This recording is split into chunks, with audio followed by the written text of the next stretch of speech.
Video yang beredar di media sosial memperlihatkan detik-detik seorang ibu rumah tangga di Palembang dikejar dua pelaku begal bersenjata tajam. Dalam kondisi panik, korban terpaksa menyerahkan sepeda motornya dan menderita luka di tangan akibat sabetan senjata pelaku.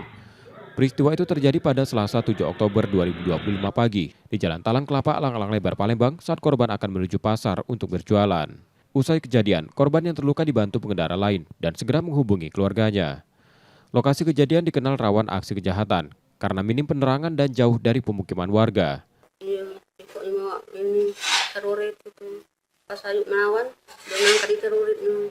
Yang ngerasa Iya, tapi Ayu apa sudah dekat itu ada ini dari samping itu. Tiba-tiba lepat ngomong turun enggak langsung. Ayu bingung, ngadu motor kalau dilepas sih yang arit itu. Kira enggak dengan pelakunya, yuk? Udah, dia pakai masker. Ya. Berbekal rekaman CCTV, korban kemudian melaporkan peristiwa tersebut ke Polsek Sukarami, Palembang. Reski Oktora, Muklas Diferensial, Kompas TV, Palembang, Sumatera Selatan.